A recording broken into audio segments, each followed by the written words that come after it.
So please join us in giving a round of applause to Lewis and Giles. Hello, family. Hello, family. How you guys doing today? Good. This is beautiful. Ted, happy birthday. I'm definitely glad it's Happy your birthday, birthday Ted. today. Happy birthday 1 year. There's a lot of beautiful things here. I'm glad I see you guys back there as well. Nice to see you guys. A lot of beautiful people here in the crowd today. And we're excited to introduce ourselves to you guys and talk to you guys about what we're doing more. Just to introduce, my name is Lewis Johnson. I'm born and raised in Vallejo, California. I have a background in mathematics and physics, and also a master's degree in astrophysics. And we're going to talk about what we did today. This is my partner here. Yeah, my name is Giles Domkam. I was actually born in Dallas, moved to Modesto, California at the age of 7. And I've been in the 209, 925 pretty much my whole life. I have a bachelor's of science in civil engineering, and I work as a structural engineer. Yes, sir, family. We're about to give you guys a presentation about Unite, and we're about to talk about our STEAM program. And also, the presentation that we titled today is called Powerful Solutions for Equitable Education in Oakland and the Greater Bay Area. Brother G, go ahead, take us away, brother. So this is going to be our program. This is a brief overview of the things that we're going to discuss. The main thing that we're going to, or the intro that we're going to discuss is a problem. And there's a lot of inequity in education. I'm sure, most people here know about the different inequity with respect to certain demographics and the lack of access to resources. So we're going to get into that.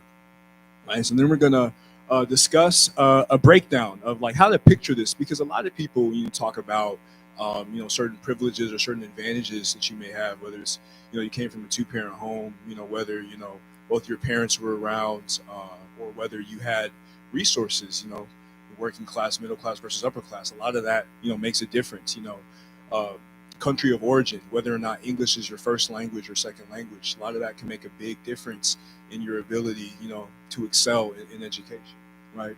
So we're going to talk about our values, the things that we want to do to foster growth in the community, the solutions that we have, like the real work that we're doing on a day-to-day and week-by-week basis, our mission and values. We're going to discuss our team, different events that we have. We have a pool party fundraiser on August the 17th. This is going to be our big soft launch of our program for the community and anybody who wants to donate and support, our mission. And then a call to action for everybody, to join on in and to participate in, being the change that you want to see. So, as many of you know, in America, we're still trying to deal with our original sin, right? And that's, slavery and the impact of that has on our modern society. Now, in 2024, a lot of people think that it's just so, far back, right? But my wife sitting in the crowd right here, right? She actually had a grandmother who experienced Jim Crow. He was born in 1919 in Louisiana. And, they struggled. Their home was burned down by the Ku Klux Klan. And when she was young, she actually moved over to Oakland to start a new life, right? And to her, Oakland was a lot better than, that Jim Crow reality that she experienced. But a lot of us may be like, Oakland is like run down. It's kind of like, like how bad was the place that, yeah, exactly. Exactly. So it's kind of like, how bad was your experience to want to move to Oakland for a better life? But that was her reality. And, there's actually been a study by 2 doctors right here. You see Dr. Wangui Wang and Dr. Rita Hamad. And their study was entitled School Racial Segregation and the Health of Black Children. And what they basically did was they analyzed certain things like redlining and certain things like gentrification and certain things that put, Black and brown youth in areas where they don't have access to resources. And this study by the University of California, San Francisco, UCSF, found that racial segregation negatively impacts Black students, particularly because of what I was speaking about, due to a lack of access to resources. So when a lot of people think about, segregation, the impact of segregation, a lot of times the quick solution is just to mix students in an environment that's ethnically diverse. But that's not the full picture. We have to make sure that every student, regardless of who they are or where they come from, has an equal access to the resources, because it's the resources in the city and these municipalities that actually make the difference. And again, in San Francisco in particular, in the Bay Area in general, this is, really negatively impacting Black and brown youth. So what this scholar, Dr. Hamad, found is like all of these racism related factors create a domino effect, pushing kids with school segregation induced behavioral problems into a harmful cycle of racial inequities that affect their life of well-being. So basically, like if you grow up in a school where you have a lack of access to resources, you're much more likely to develop behavioral problems. You're much more likely to get into alcoholism. You're much more likely to do drugs, right?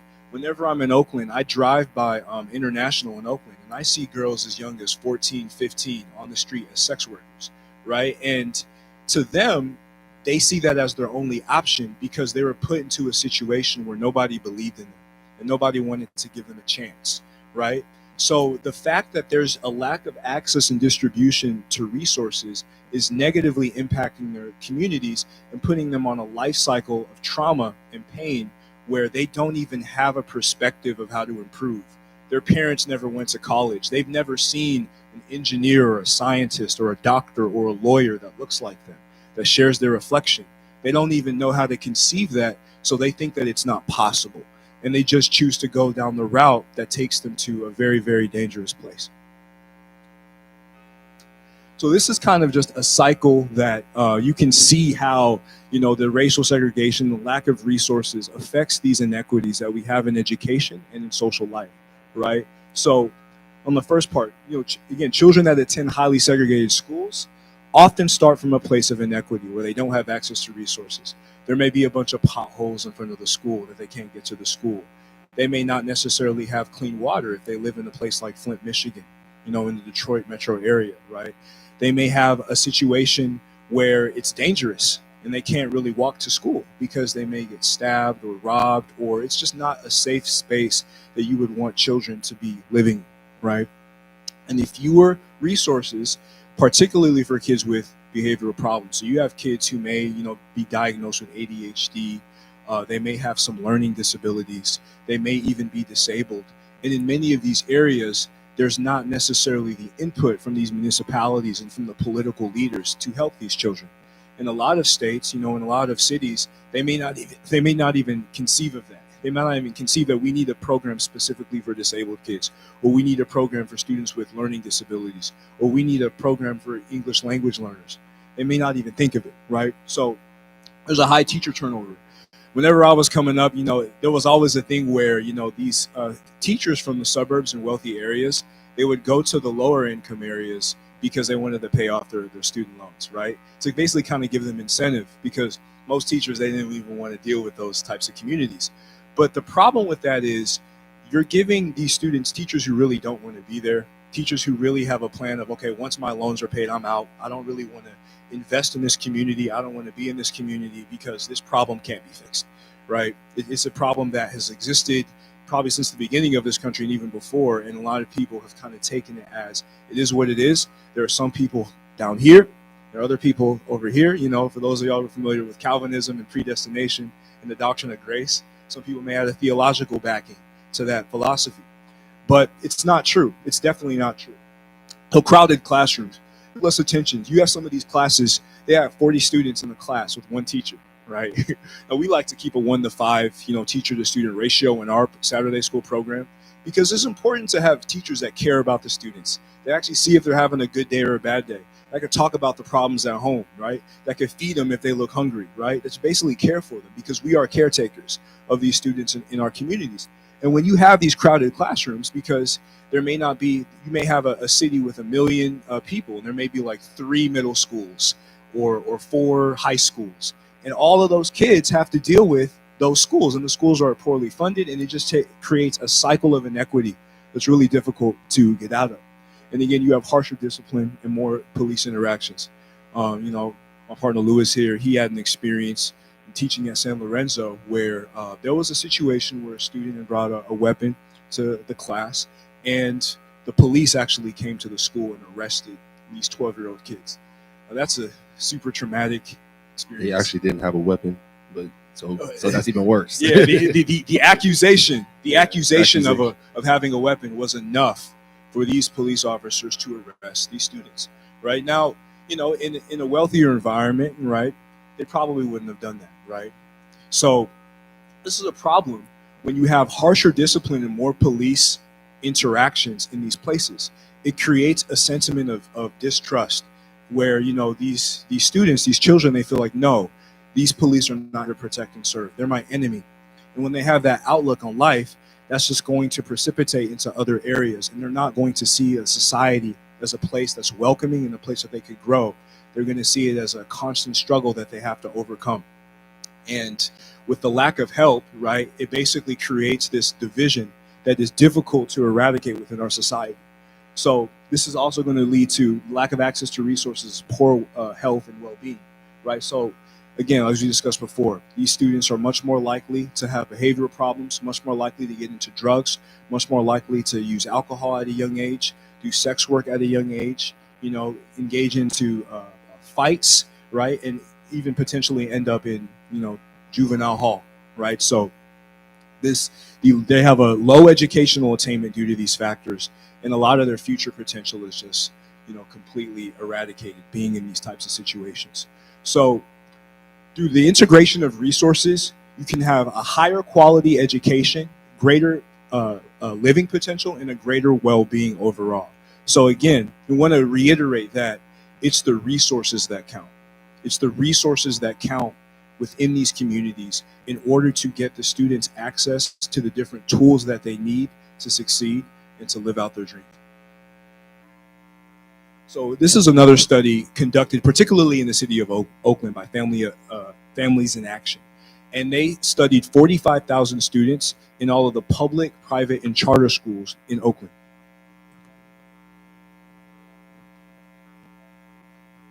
So students across all ethnicities, you know, not just black and brown, but students across all ethnicities were not on grade level for English and language arts and mathematics, right? And this is especially true for black and brown students, students with individualized education programs, as well as English language learners, right? So those particular three groups had a really, really big mountain to climb in terms of, you know, being at grade level in terms of educational attainment. So when it comes to reading proficiency, only about 20% of black and brown students in Oakland are reading at grade level. That's 14% below the state average, right? Math proficiency, only 10% of black and brown students were doing math at grade level, 10% below the state average. And the math proficiency has remained unchanged in 2015. So you're looking at these numbers, right? They're pretty low. They're definitely low, but they're only 14 and 10% below the state average. So this isn't just an Oakland problem. This is a statewide problem. And many of these children are being abandoned. They're being completely abandoned by the society. So, you know, when you look out, you know, when you see crime, you know, in Oakland, we talk about bipping. That's when somebody steals your car, right? And bipping is an epidemic. And you see these things, and you see, you know, these home invasions, which is more common in LA, right? And you see all of these things happening. People wonder, oh, what is the solution? And then a lot of people say, we got to be a lot tougher on crime. But hold up, take a few steps back. What happened to that man or woman that caused them to be in a predicament where they think I need to commit a crime in order to make ends meet? What happened when they were 2, when they were 3, when they were 4, when they were 5? What happened when they were 6 and they needed somebody to read to them, but nobody was there to read to them? What happens when they were 8 and they needed somebody to teach them subtraction and multiplication, but nobody knew or cared to even take the time out? They probably developed a cycle of saying, hey, nobody cares about me. So if nobody cares about me, there's really no consequences. I'm gonna get it out the mud. I'm gonna do what I can to make ends meet. I'm sure you have a conversation with a lot of these young girls that I've seen on International Street who are into sex work even before the age of 18, or even, you know, these young brothers in the corner, and you're like basically not having any outlook, not having any hope. And you ask them what's wrong. Most of them have a traumatic story. Most of them have, you know, pain from their parents, from their mother or father. Maybe their father wasn't in the home, right? Maybe their mother abandoned them, or maybe their parents were there, but they were such in a cycle of poverty and inequity that, you know, from a young age, they learn that there's just no hope. So in that type of environment, it's impossible to be educated, and it's impossible to improve your life and make things better. So this is just a chart to just visualize what we were just speaking about, right? The top, the lightest green, these are white students in Oakland, right? And their proficiency is in the high 50s and 60s. Then beneath that, you have Asian, right? And it's in the 50s. Then beneath that, that dark green, you have Latinos, and it's in the aughts and the 20s, and then black in the aughts and the teens right there. So this is just a realistic view. And though most, all races and ethnic groups are not at, grade level when it comes to mathematics and English language arts, but this is a gigantic disparity with respect to white and Asian students and black and Latino students, a gigantic disparity. And what that says is that in the city of Oakland, the resources are not being distributed equitably. They're not being distributed equitably, and because of that, we see, these problems when it comes to educational attainment. I just want to highlight, as G said, it's all still failing. So thank you for that. So with respect to these stats, only 50% of black and brown youth in the city of Oakland graduate with the ability to apply to college, right? And that's not graduating with honors. So 50%, half of the students that graduate in the city of Oakland who are black and brown do not have the ability to apply for college. They do not have the proficiency. You got a question in the back?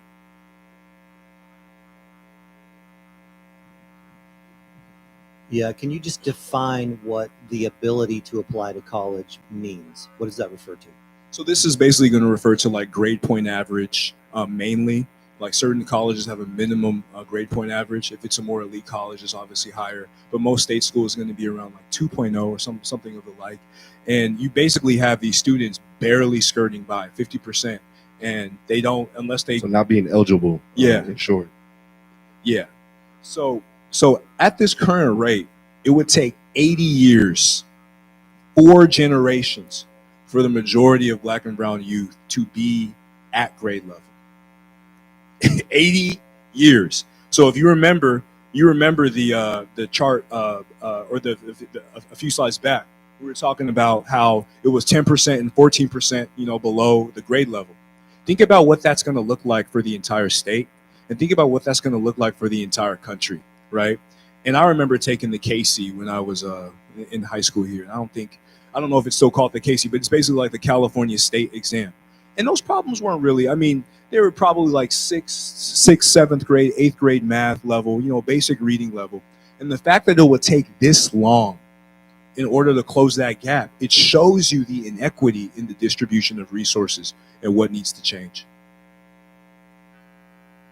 So we're going to watch a short video basically to help everyone here illustrate or be able to conceptualize this process. Yeah, I was about to be like, woo! I know maybe we can also take a breath as well right now. I know for me, this is a lot of heavy information. G was just spitting a lot of facts and spitting a lot of statistics. But wait, there's still more. So you know what I'm saying? We got a little bit more to go. But we're not just going to leave you guys with all this heaviness feeling. I used to go to a lot of meetings in college and stuff like that with G, and they'll give all these facts and information, and then at the end they'll just be like, all right, have a great day. I'm like, what are we about to do about it? What is this? And mind you, like I said, the key is all around. If you guys don't see, we have something on our shirts, and as we're talking about these disparities in different things, I want you guys to be thinking about the word unite. And is that a valuable solution that we can do for any of these things that we're talking about? Because like I said, we're not promoting separation or anything in any of these things. I think one of the things that hasn't been tried in a lot of these situations is unity. But before we get to some positivity and stuff like that, let's go ahead and get some comic relief with Dr. Phil and see what he has to say about the race of life. Also, this is called The Race of Life. It's also quoted by a famous philosopher in our community named Nipsey Hussle. And he says it's not a marathon, or it's not a sprint, it's a marathon. And so we're about to see what this marathon looks like right now in this video. We had a group of ethnically diverse college students participate in an activity to show ways in which society privileges some people over others. Take a look.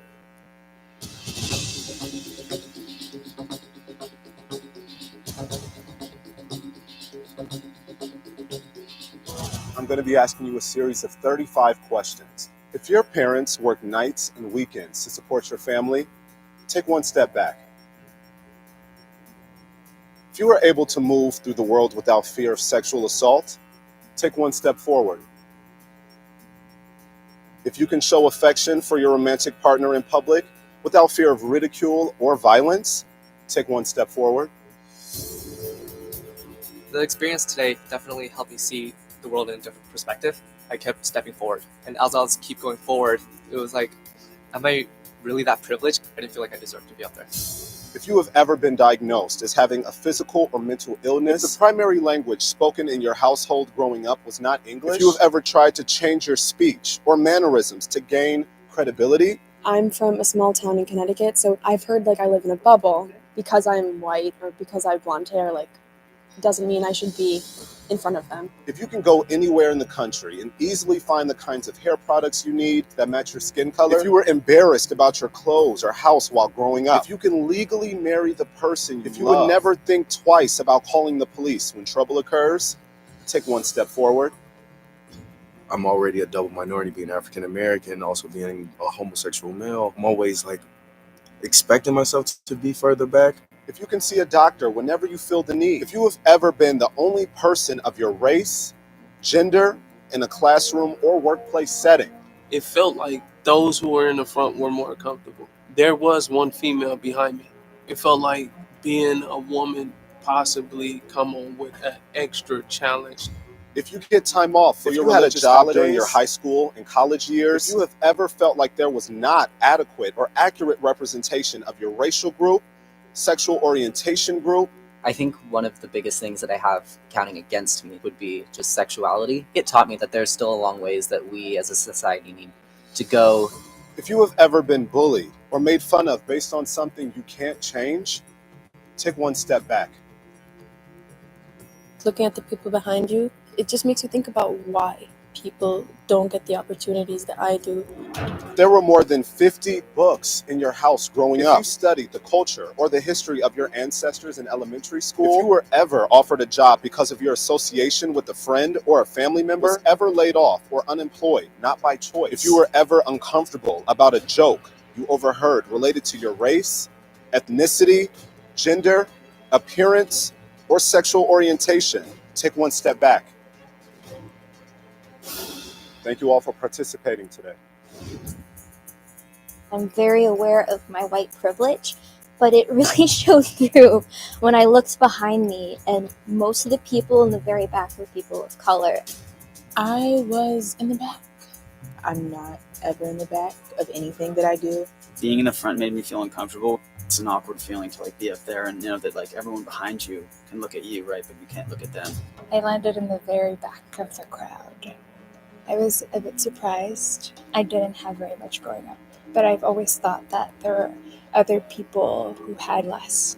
I didn't know I was going to end up in the front. The way I was raised by the border in Mexico, that I would be less privileged, though it's weird to know that I am actually doing good. I think talking about white privilege in a room full of white people is awkward, but in a room full of different ethnic groups, I think it's necessary.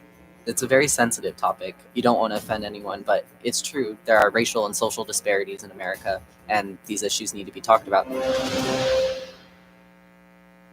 Okay, I found that really interesting, and I want to talk to a few of the people that were involved in it. Ryan, you wound up very much in the front, correct? Yes, I did. When you looked over your shoulder, what was your reaction? When I turned around and I saw everyone behind me, it was like, whoa, it really did prove the point that it does exist.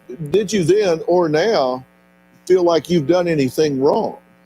It felt like I had done something wrong, even though I couldn't pinpoint, it felt like I shouldn't be here.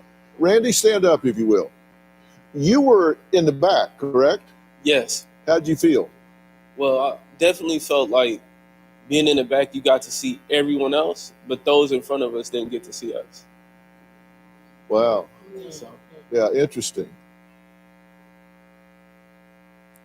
We're gonna go ahead and try to continue what Dr. Phil was saying. Maybe we can get 3 people who want to share like what, any thoughts or anything like that they got from the video, or just anything they would like to share so far. If you'd like to raise your hand, we'll come with a microphone. Yes, sir. Thank you. I said you guys can think about where will you guys be at in that room? Where will you guys be at in that space? My name is Ellen. Hello. Li Zhao. I am an immigrant myself. Yes. When I came, I was 16. I did not speak English. If I use this model in here, I would be in the back. However, people come here for a better life. We're not looking back. We're looking forward. Yes. So because I worked for the city for so long, San Francisco Public Health. I treat so many people, Black people in jail. I want to see them. I see them manipulated and abused by the system. So in order for this to be break the chain of evil cycle, I call them.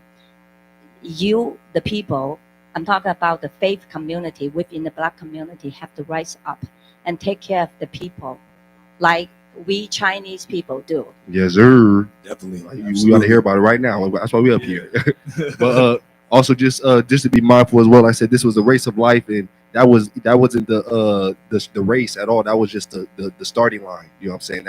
That all those positions that people were taking is like, where do you want to start once the race start? And so I really appreciate what you shared. That even though you would have been in the back, you fast, you catch whoever's in the front. And you don't get there, you know what I'm saying? We fast too, so you know what I'm saying? We started back too. But we here. Go ahead.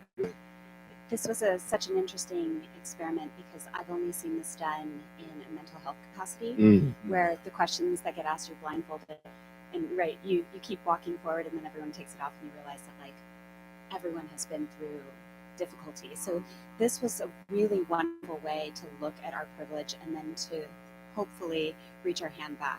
Yes. All ships rise with the tide. And unite. Yeah, I've seen this game played before out on a field for $200. And it was really interesting with the kids that when we lined them up, it was 100 kids, and we said, whoever can get to the finish line first gets the $200. And they said, but then we asked the 20 questions.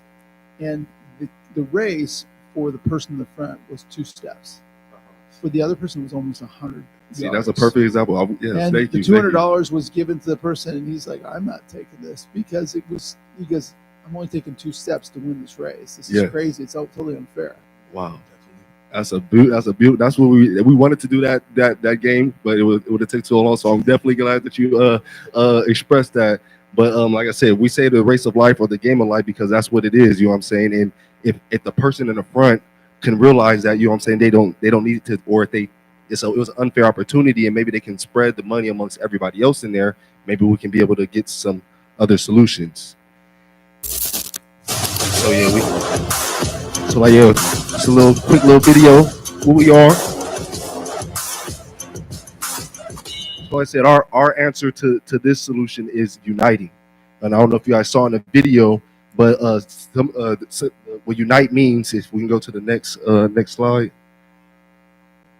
What unite means is not only is it uniting, coming together, but also it's an acronym. So here at Unite, we love our acronyms. That's why we use Unite, STEAM, etc. And what Unite stands for is unique natives interacting together, elevating. So as like Paul said in that example of the race to life, like what does it mean for unique natives interacting together, elevating? Is first of all, everybody in that race can understand, first of all, the position that you're in. Nobody's on the same, like if we're using math terms, nobody's in the same coordinate space of you. Nobody's in the same X, Y, Z position as you. And even though we can look at it linearly or planar, and then somebody's in front or back, but if we understand we live in a multi-dimensional world that's not only just X, Y plane, but it's also a Z plane, there's also another dimension.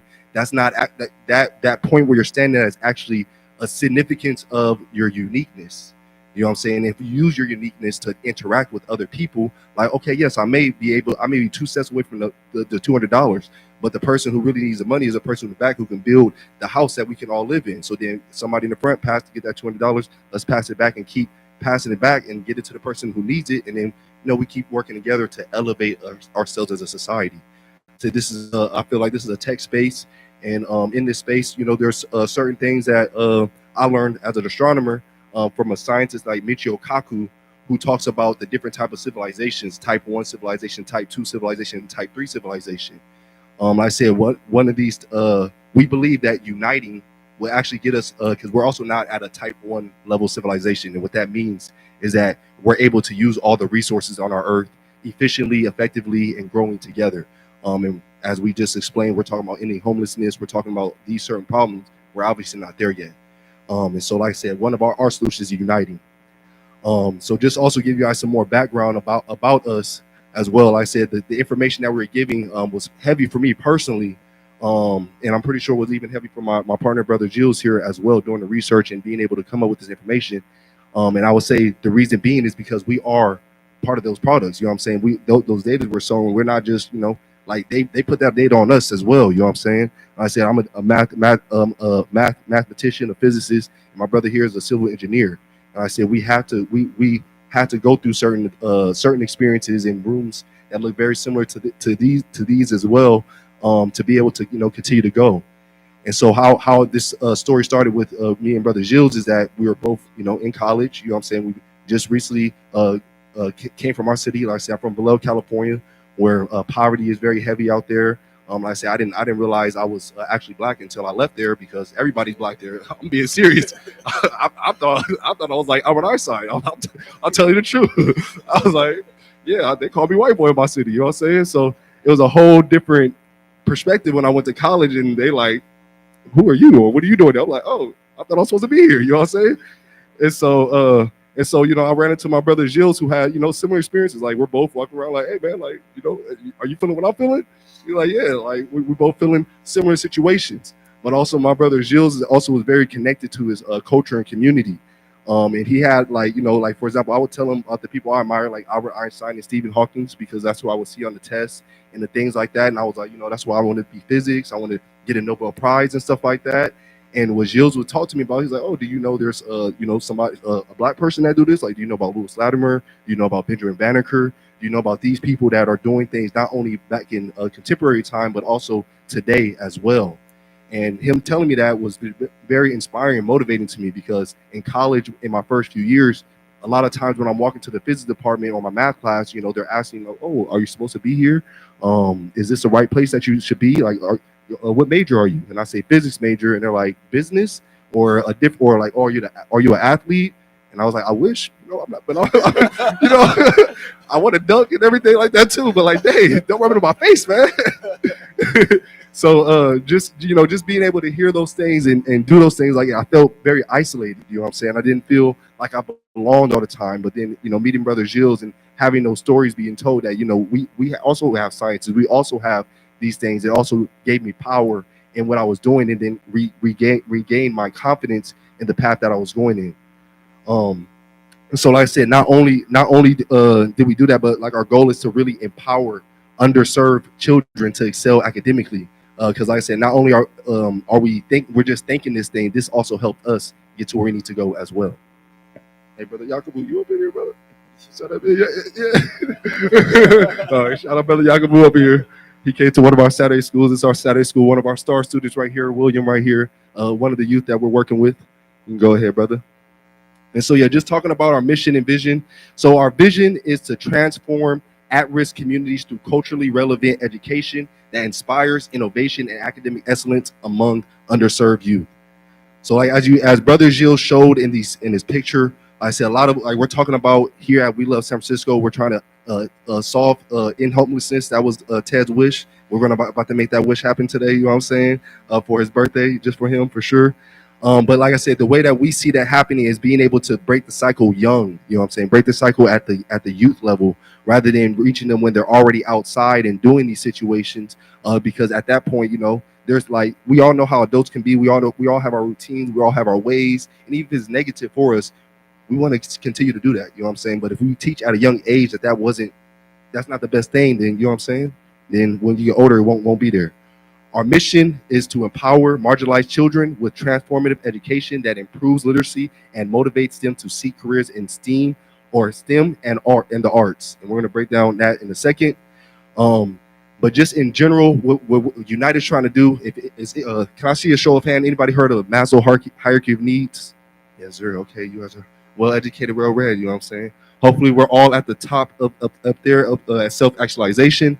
But like I said, what we're trying to do is be able to take people from this place, right? Physiological needs, right? And when we're talking about those people who don't have that, that's what we're talking about, homelessness, right? Your homelessness, this is a big part of the pyramid or the foundation that you're missing. You don't have the proper food, water, warmth, and rest, which is a big part of being able to reach self-actualization. Then after that, let's say even you do have opportunity to have those because of the food drives or the support and stuff like that, what you need after that is safety, right? The safety needs and stuff like that. If you're outside, whether that's the not feeling safe from the weather, whether it's not feeling safe because there's other animals or other things that's outside, you dangerous things and stuff like that. That's one thing that we also not having as well. The next thing that is needed is belongingness and love. And so that's something that, why is that on a path of self-actualization? But as Gilles was mentioning, when there's a little kid and they want somebody there for them to read or them to speak to, they're not getting that feeling of belongingness and love. And then also when you see a lot of kids that are missing that sense of belongingness, they'll tend to join gangs or be followers or do things that they really don't want to do just to try to get that sense of like, I'm cool, or I'm with you, or I belong. And so like I said, we also need to be mindful of that as well. Not only just, like I said, we're looking at these Maslow hierarchy needs because this is what we're implementing in our education and our thought process when we're being educators to our students. And so then after that, we're looking at the self-esteem. You know what I'm saying? Feeling like you're good. Like as I mentioned in my story, right? When I was even though I was at the level I was having it, I wasn't getting affirmed in my intelligence and who I am. And so that was something that, like I said, Brother Gilles was able to help with the esteem needs and being able to reaffirm me with people who look like me and people who've been on a similar journey and path and show me that we can make it through. And then last but not least, you know what I'm saying, once we can be able to integrate these things, like I said, we still going a lot of life. We have a lot of triggers. There's a lot of trauma. We're talking about mental issues. But if we can be able to achieve all these things and heal through this whole process, at the top of this, we get to a place of self-actualization. And what I also believe that helps us start to do is once we get to that place of self-actualization, then we can start realizing like, hold on, wait, like I am you, you are me. Like we're in this together. Like I'm not just like let's say if I throw a trash on the ground right now, like that may not affect me, but that may affect somebody else who potentially may, they may be the next person to, let's say, your caretaker in the future or something like that. So if we really start realizing that every single thing that we do, and I think we're getting to that as a society, but every single thing that we do on a micro scale, whatever, it has an effect. I say if we look at quantum mechanics and we're talking about quantum entanglement and everything like that, everything is entangled on many different levels. And so we got to apply that not just to the science aspect of quarks and all these cool things about teleportation and all these different things, but also apply to our human level as well. So let's get it. And so that leads us into STEAM, right? So why are we focusing on STEAM? How, like, uniting is one thing, but what does uniting have to do with STEAM? What does that have to do with what is STEAM as well? And so STEAM is science, technology, engineering, and we also added arts into that and mathematics. So we usually hear the term STEM, where it's science, technology, engineering, and mathematics. But we add art because we believe it adds another sense of creativity and innovation to the whole aspect. And like I said, I have some example of this. Can somebody tell me what was the first line in the Bible that started this whole thing off? Could anybody? Yes. All right, let's keep going. What else? How do you start this? What was that words that started this whole thing? There was, yes, let there be light. So that's what we're about to do right now. So I don't know if y'all see, we're about to let there be light for sure. And so, like I said, how does STEAM help and stuff like that? What does STEAM do? Right here, we have an example of some of the things that some of our students, we have here, some of our beautiful students put together. We have a solar, this is right here, it's called a solar suitcase. And what this is it's a solar panel suitcase that has a battery in here that can be recharged and stuff like that. And also, like I said, it has wires, it has a lot of things. We're gonna give you guys an opportunity at the end to come check this out and see what it looks like. But we have students at the age of 11 and 12 and even younger be able to put something together like this. I said solar energy is something new. You know what I'm saying? It's on the Joe Biden 2020 bill of how to get clean energy, how to do solar energy. And I said this is something that we were able to do with at-risk youth to be able to put together. I said we had an instruction manual. They didn't even want to look at the instruction manual. They just said, let me just see the wires. Let me see how it worked. They just really wanted to get their hands into it. And so also this process that we're seeing is we're also learning how they learn. You know what I'm saying? A lot of times I want to just get in front of them and talk to them because I believe I'm intelligent. I know everything. And I want to tell them all that I know. And I'm like, you need to listen to what I got to say. But like, they're like, I don't want to hear none of that. Give me the tool. Let me figure it out. And so once we're seeing that, like I say, it's not only just helping them with STEAM technology, but like I say, we're building that relationship together.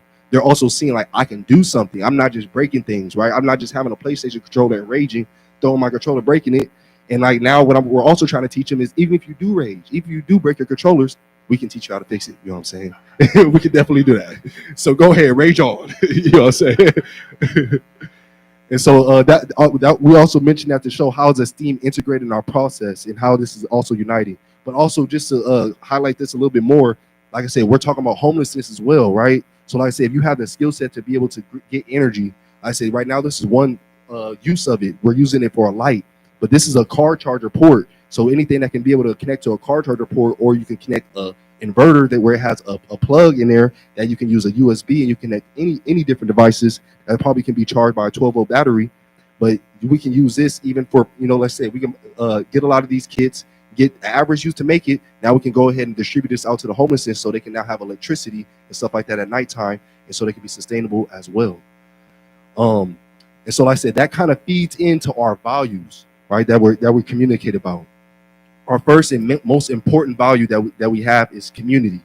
Why is that the important one? Because you can't spell community without unity. You know what I'm saying? And the first word, com, which is also, if we do the etymology of it, com, which is in common or community or coming together, community actually stands for common unity. And like I said, right now we all, like everybody in this room right now, we have a common unity right now, right? We love San Francisco, right? We love San Francisco. Yeah. We definitely love San Francisco, and we definitely want. Like I said, Ted said, I love that you said the wish. I think we all can join on what Ted's wish was, right? We want to end homelessness for sure, right? So that's a common unity that we have to do, and we got to figure out how we can come together on that goal. Also, this image right here that we have is one of our community events outside of what we do with the youth of education. We also do community events where we MC the event. We have people doing open mic and poetry. Like I say, arts is a big part of what we do. And we also give opportunity to the youth to get up there and share their voice as well and be able to talk to the community. But this is just open space where people come together, comment and talk about the common unity. Another thing that we like to value is empowerment. I said it was a very powerful moment, and also we've seen in Maslow's hierarchy of needs, empowerment was a thing right before you get to self-actualization. So that's one of the things that we value very much so, and we do that in our curriculum by being able to show the students a reflection of who they are, not only by being the educators and professionals that being able to go through that path ourselves, but also show them other examples, because sometimes that person in front of you can be kind of annoying and you want to just hear somebody else. So we just show them that there's greatness all around us. Also, another value is creativity. And so we use interactive hands-on learning methods to help students grasp complex concepts in practical and meaningful ways, i.e. this, right? We're talking about those lines that we just talked about in the beginning, right? And let there be light. We all know those things, but like actually being able to implement it. I say, if you see the look on the kids' face, just to see a light bulb light up and they use their hands to do it, they're like superheroes at that point. They like Flash, like they feel like Superman. And so like if you see that power, and like I said, even when you read the Bible in the beginning, and you can see that like that many, let's say, godliness in themselves, that's a very empowering and creative experience for them to experience.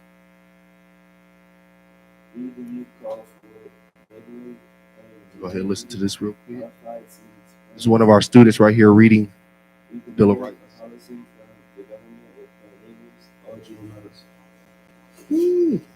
So another thing that we value in Unite is education. Right now, this is one of our students that's well beyond the level of being able to try to practice reading. But since we value education in that learning process, in that, let's say, symbiotic relationship, we also pass the book around and read all together. And right now, what our student was reading was this summer we have a summer program. We're focused on agriculture and making self-sustainable ecosystems. Right now, our goal this summer is to create an eco village where we're using solar panels to be able to power our surrounding area. Like it's kind of like camping, but with a little bit glamour. And the glamour is coming from the hard work, you know what I'm saying, that we put in. So we want to create an eco village where, like I said, we can be in a camping setting, but we still have power to electricity. We still have our tablets. We still have our Wi-Fi's and all the things that we need today, right? We need. But yeah, so that was the student was reading a Bill of Rights, a natural Bill of Rights, where he was talking about we have the rights to know about GMO seeds and stuff like that. There's a lot of other great things in there that we talk about. Another thing that we value that we spoke about a lot here is sustainability. Right here we have one of our Saturday school classes where we're building a compost bin. So we're doing it out of everyday house products. We also did soil testing and stuff as well with vinegar and baking soda. And then lastly, like I said, the students that brought this thing here today is right here working on the device that we see here, where we're teaching about solar energy and solar power here. Like I said, that's Solomon and Junior in the picture right there that we're building. And I just think the light is glowing off their skin so wonderfully in this picture. But yeah, these are some of our values. Let's keep it going, brother. So, like I said, let's also want to break down our history of how we started and where we begun. I said me and brother Giles, we met back in 2012, and we've been working strongly through there. In that time, he worked in the engineering realm, and then also worked in the astronomy realm. But in 2019, we came together and was like, we want to implement a lot of these ideas that we've been coming up with and talking about for over years. And so what we did, we threw a community event. It was a free community event where we had about 200 people come. And what we were really trying to harness in that event was a village mentality. How many of you guys heard? How many of you guys heard the saying that it takes a village to raise a child, right? I said, if you guys, like I said, right now we can see part of the village. Not only does it take a village to raise a child, but even ourselves as we are growing, we need a village the whole time. And I said, we were once children, and we're all child of God, right? Child of God, children of God. So yes, we still need that village at all moments in time. And so in that event, we were able to do. I say it was a free event. We had performers come perform. We had local businesses come out, and they were giving out coupons to the community. There were free food for anybody to come by to get food. They were networking with people in the businesses. So like I said, not only was it the community members there, it was the business owners there, it was the performers there, and they're all interacting together. Like I said, the whole thing is really to try to get that idea that we're talking about of the unity in the community and being self-sustainable, and how we can do that when everything's free. Really, if you think about what the money is used for, is used to obtain other resources or services from others. And so therefore, if we understand the value that we have outside of the dollar that denotes how much value you have, if we understand a value that we have intrinsically, we can then be able to create more value as a collective together. So after we had that event and we seen how that worked, we realized that we want to turn that into a curriculum and try to teach other people how to be able to do these events. But we also realized that we have to start it young, because I said in the youth right now, I don't know if you see, but they stay very connected, whether that's through digital means, whether that's through YouTube. They really have, like I said, this village mentality, whether it's with themselves, but they have this sense of connectedness that I believe that we can tap into already. So we started to contract with schools and offering our curriculum to different educational businesses. And then in 2021, we realized that this wasn't a for-profit aim. You know what I'm saying? We weren't just doing this to be able to sell products or get money or anything like that. And we realized that we wanted to incorporate this into a nonprofit. So we went ahead and got our tax, our tax exemption and stuff like that, and became a 501c3. Thank you so much. In 2021, it was definitely a very grunting process, a definitely long process, but we got approved.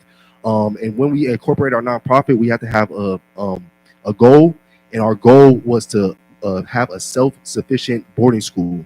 I said we saw that we wanted to implement these things into schools. We saw how that worked, but then we also realized some of these homes were also broken, and some of these kids, once they're getting the education, they weren't going home to stable homes. And so we wanted to incorporate this thing into a village, and our idea of the village was a boarding school where the community can be the school, and the school can be the community. And in that sense, like I said, when you go to school, back in the day, they used to have a home ec or a wood shop and things where you actually can build, let's say, your environment around you. And so the whole concept of this boarding school is to be able to teach trade to help us be able to sustain and create all these things. And then currently, what we're working on, or ever since then, 2021 or 2022, what we've been doing is expanding our team, growing our team. We have some of our beautiful team members in the crowd here. I said maybe in the future, some of you guys will also join the team as well. But expanding our team, strengthening our partnerships in the Bay Area, and then also just doing events like this to be able to spread the word and be able to spread the message of being able to unite, whether you do it with us or just in your own communities. So here goes some of our team that we were just speaking at. Like I said, I'm Lewis Johnson, the executive director on the team, also a scientist as well. So an example for the students.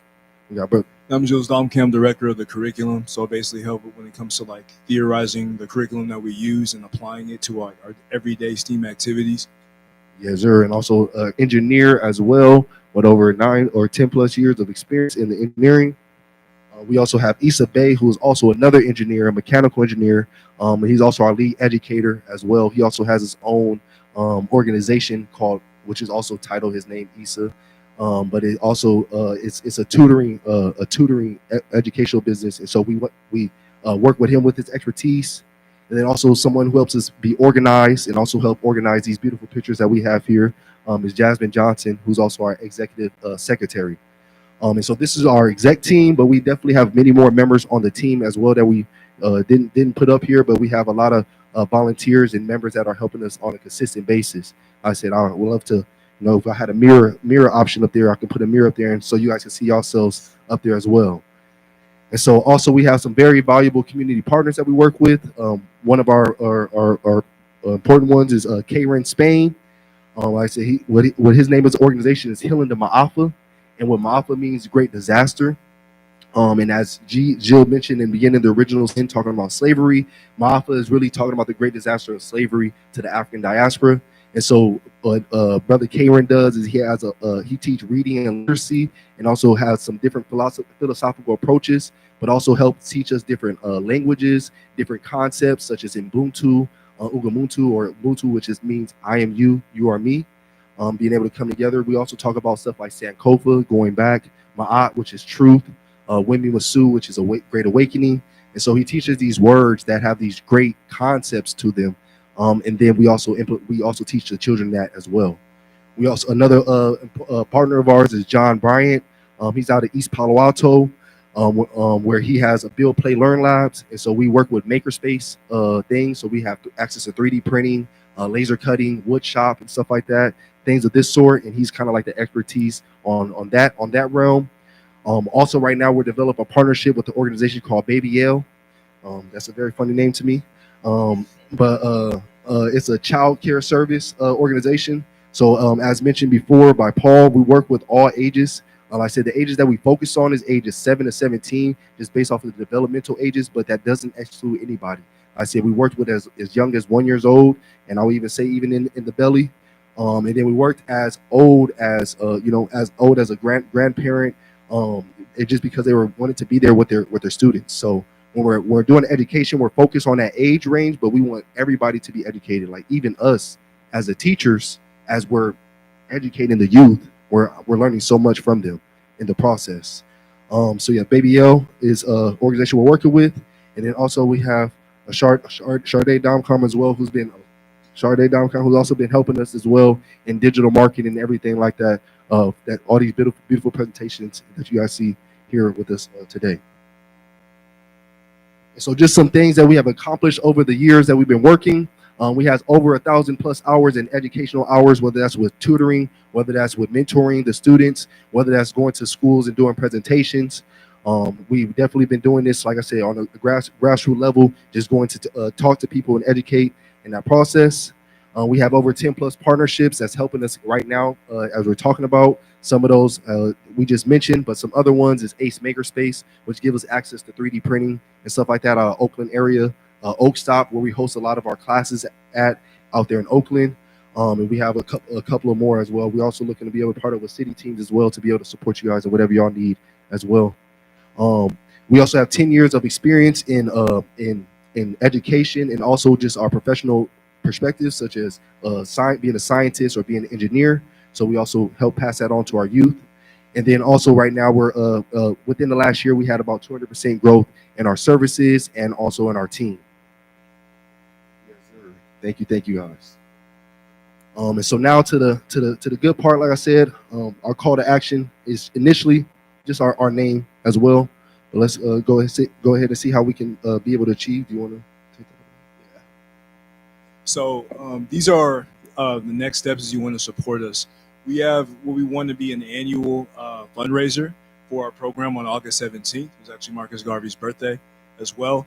And, for those of y'all out there who believe in us, who want to support us, who want to, contribute, even if you want to give some advice or some information that you have, access that you have, that's a great event to attend. It's going to be on 154th Street in Jack London District in those apartments on the 3rd floor. with access to pool, game boards. We're going to do fun STEAM activities. So it's a great chance for you to meet our whole team and, get a first hands-on experience about what we do on a day-to-day basis. So you can see those links below. And at the same time, I run an engineering firm called Enjoy Engineering. We basically do contracting and consulting with the community. And with my firm, we actually develop a lot of the STEAM protocols that we use in our Spasia Saturday School program at Unite. And we're going to be doing a launch also where I'm going to be issuing some stock certificate to potential investors on August 17th. So that's going to be a great event.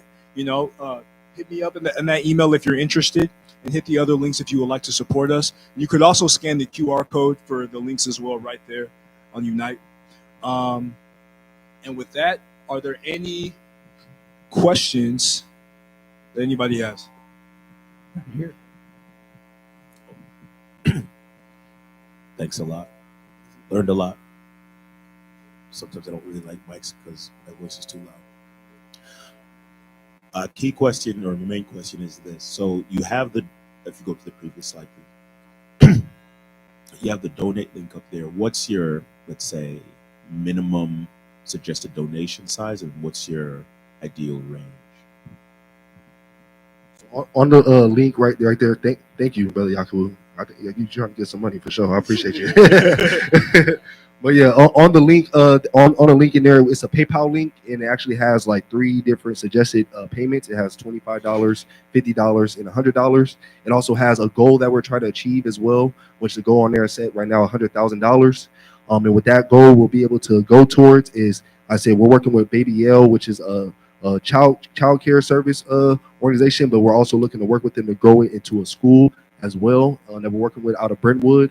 And so right now they have access to facilities that we're working with, and what the money is going towards is being able to help us be able to provide transportation, because we're going to be providing transportation from Oakland area into the Brentwood area to this facility where these kids can be able to get education.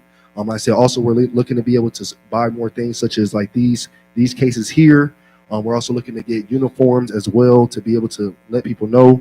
So like I said, the funding, it's going to help us just be able to do things. Because right now we're doing everything out of our own pockets. Like I said, we are a 501c3 organization, so any donation that's donated is tax deductible, and we definitely know that people don't want to pay taxes to the people. So y'all just put that over here. You know what I'm saying? We're gonna put the money to a good use. We got y'all, man. We got y'all for sure, for sure. Any other questions right here? Okay, I'm going to keep it to 2. That's great. You got more. First of all, is there a subject or a space where we are up to par in education? That's just going way back, but being miseducated. In America, is there any space that we are up to par? Well, I would say wealthier communities and typically private schools tend to do a little bit better. But with respect to Oakland and the Bay Area, no, absolutely not. What are you asking again? That's exactly what I was Sure. asking. Especially in the populations that you serve, is there a specific space where resources are equitably delivered? No, I would say no. Okay, they are that's not. all I needed to hear. And that's a big problem, because it's supposed to be the land of the free and home of the brave. Every student deserves a chance, but when we look at the data, even though it may appear that way to those of us who aren't paying attention, it's not. And a lot of children. I remember when I was in middle school, the No Child Left Behind, and it feels like every child has been left behind because the data and the metrics are just terrible. So, organizations like us, we're working every day, literally doing the work. There's a lot of organizations, they just may be collecting money and not doing anything, but you can legitimately see us, on the ground with these students. There's some kids that we had where before they met us, they never thought they could be a scientist. And to have them see that spark in the eye and say, yeah, I could be a scientist. I could be an engineer. That's the reason why we do what we do. That inspires us every day to get up in the morning and do it. Because we know, as you saw in the data, that there is a problem and we're working every day to fix it. Yes, sir. And then just really quickly, how important, I really respected what you said, which is no one ever believed in them. They didn't see themselves represented. How important is it that we see people who look like us as our role models, and then also in tandem, someone who's had our same experiences but may not look like us? Can you just talk about those differences in the ways that we are supported in our learning adventures? Oh yeah, there was a study by Grand Valley University and also another study by Harvard, and it analyzed just the ability of the students meeting learning objectives, particularly from Black and Hispanic backgrounds. And they found that when they had representation, in that there were some teachers, there were some principals, there were some faculties that looked like them, and also in the curriculum itself, like they were able to learn about their history and some of their home countries and some of their cultures and some of their languages. It made them more interested to participate and achieve educationally. So it's a huge importance because, if you have them going through a school system where they don't feel represented, they'll say, that's not me. Why am I here? What's the point? I'm not going to make it anyway, or I'm not supposed to be here anyway. So that's a huge difference in, turning the tide and making the future scientist, future engineer, doctor, lawyer versus somebody, who's involved in the cycle of poverty and inequity. Hey, thank you very much. I appreciate your passion and all your actions and work.